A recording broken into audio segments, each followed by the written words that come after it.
spiritual ideas process. Step 6, celebrate upside down. No, celebrate. No, totally upside down. Celebrate. Let's celebrate being upside down and still getting things done. To supersize and grow your business. Let's talk about it today. Sharon Horne-Ellstrom here, of course, and we are looking at the ideas process with respect to spiritual health and well-being this month. We're covering each of the 9 different life framework areas. And this month we're focusing on spiritual, just today and tomorrow, and then the month is over and we're into October already. So let's celebrate and talk about celebration and the importance of that as part of our processes. I like to come up with, and we come up with every year at the beginning of the year in January as part of the annual challenge, we come up with our own process, a process we're going to practice every month of the year in order to make it our own, to actually install it in our subconscious so it's available to us whenever we need it, not just at the end of each month when we're doing a challenge, but when we're going about our daily life, when we're running our businesses and we need either a goal setting or a problem solving system, we've got our own process. And we make it a little bit different every year because I can relate to some things that I've learned from people because the timing is right for me. And then other things I'll remember, oh my gosh, I heard something about that 10 years ago, but I don't remember it. And then I have to go looking for it. Nowadays with the internet, we can actually go looking for it and find it. But back in the day, I'd have to peel through my notebooks or look and dig to really find the information I wanted. Or I'd go to the Hill Reference Library, which was one of my favorite places in the world back then. So how do we celebrate? What do we celebrate? When do we celebrate? Why do we celebrate? We want to ask ourselves all of these questions. So I didn't think of it before, but I would say add the journalistic framework, who, what, where, when, why, and how, to the topic of celebration for your business. Now, I will make a rather painful confession. Ran an Italian food manufacturing business for 35 years. And for a lot of those years, I want to say a slave driver. I was not a slave driver, but I was not very celebratory. It was work, work, work, go, go, go.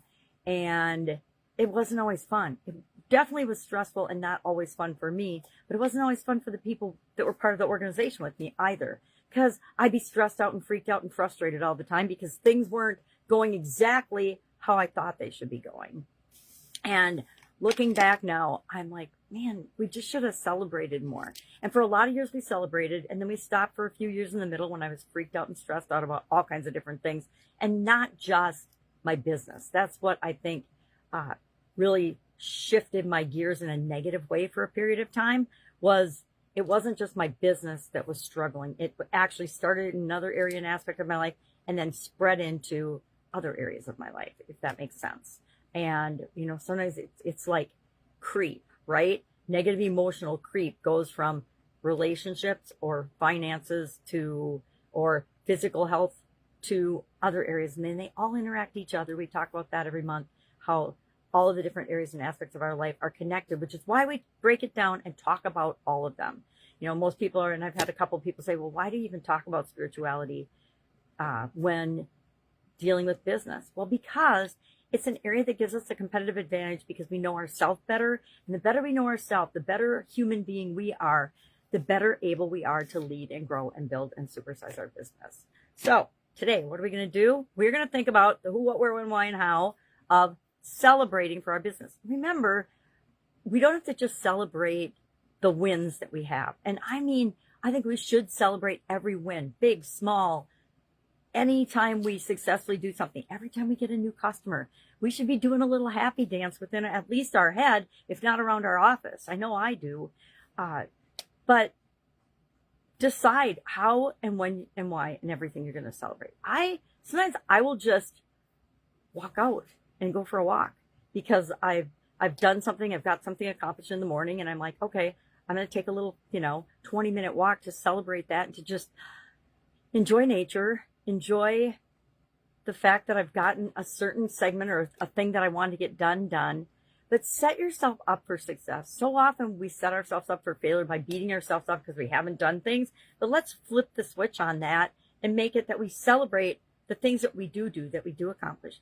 One of the things I like to celebrate that people laugh at me for periodically, I'm sure behind my back, is lessons learned. If I learn something, if I learn a lesson, I want to capture that. It means I've screwed something up maybe 100 times before, if not 1,000 times before.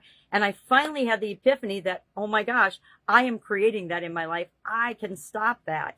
negative thinking, negative self-talk, beating ourselves up for things. Those are all things we have 100% control over. Now, we don't feel like it, but we do. And if we stop those things, they have an incredible positive impact on our life and on our businesses. So it's why I talk so much about improving the culture of our business and making sure that we're creating the culture and the environment that we want to create and see in the world. So what are we doing today? We are going to think about, and I would say, please write it down. I keep a list on my refrigerator that is ways I like to celebrate, things that make me feel good. And I do it for more than just the spiritual area and aspect of my life. I do it for my emotional, my mental, my physical. And I just have a big list on the fridge. And every time I think of something new, I add it on there, which is why I'm going to ask you to share in the comments below the ways that you like to celebrate, the things that you like to celebrate in your business as you're growing and building and supersizing. Or you're just at the size you want to stay.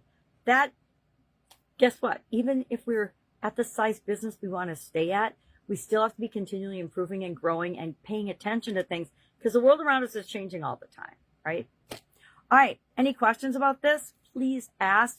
Otherwise, share in the comments below your favorite ways to celebrate in your business as you're celebrating wins, lessons learned, whatever it is for you. Share so we can learn from one another.